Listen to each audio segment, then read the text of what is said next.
દરેકના ઘરમાં washing machine, fridge, TV, ઘરઘંટી, મિક્સર બધું જ છે. ક્યારેક ક્યારેક એ બંધ પડે છે ત્યારે આપણે એને મિકેનિકલના ત્યાં લઈ જઈએ છીએ અથવા મિકેનિકલને બોલાવીએ છીએ. ઘણી વખતે બહુ સામાન્ય ક્ષતિ હોય પરંતુ મિકેનિકલ જે કંઈ કે ખર્ચ આપણે ચૂકવી દઈએ છીએ.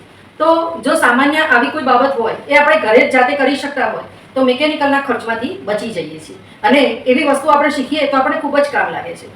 મારા એક આગલા વિડીયોમાં મેં જણાવ્યું છે કે ફ્રીજમાં ઠંડક ન થતી હોય અથવા ફ્રીજમાં આપણે 2 કે 3 ઉપર રાખવા છતાં પણ જોઈતી ઠંડક ન થતી હોય, ફ્રીજમાંથી પાણી બહાર આવતું હોય તો એના માટે મેં તમને આ રિંગ જે છે ફ્રીજની, આ રબરની એ રિંગ બદલવાની વાત કરી હતી. હવે આ રિંગ બદલવાની વાત કરી હતી પહેલા તો તમારે એ જાણવું જરૂરી છે કે આ રિંગ ઢીલી પડી છે કે નહીં. આ ખાસ યાદ રાખજો કે જો રિંગ ઢીલી પડી હોય તો એને તમે ઘેર જ સરખી કરી શકશો.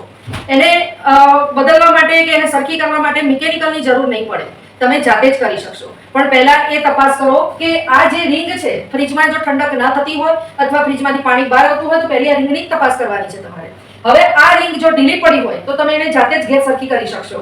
હા, જર્જરિત થઈ હોય તો કાઢીને બદલી શકો છો, તમે એને ફિટ જાતે જ કરી શકશો. પરંતુ જો ઢીલી પડી ગઈ હોય તો બદલવાની કોઈ જરૂર નથી. પરંતુ હું તમને એક ટિપ્સ આપું છું, એનાથી રિંગ પાછી એની સાઈઝમાં આવી જશે અને તમારું ફ્રીજ સરખું કામ કરતું થઈ જશે અને મિકેનિકલના ખર્ચમાંથી બચી જશો. ચલો હું કેવી રીતે કરું એ તમને સમજાવું. સૌપ્રથમ એક તપેલામાં ગરમ પાણી કરો, સરસ ગરમ કડક હોય એવું ગરમ પાણી કરો અને ગરમ પાણીમાં કપડું નીચોઈ દો અને પછી તમારી આ જે રિંગ છે એને શેક આપો. આવી રીતે ગરમ ગરમ પાણીનો શેક આપો.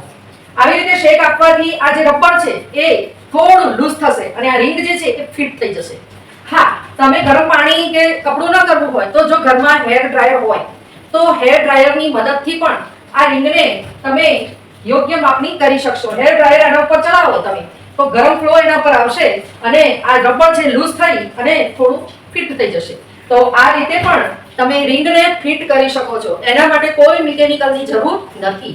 હા, એ તમારી જે રિંગ છે જર્જરિત થઈ ગઈ હોય અથવા ખૂબ જ ખરાબ થઈ ગઈ હોય અથવા ટકેવી ન હોય તો એને ચોક્કસ બદલો.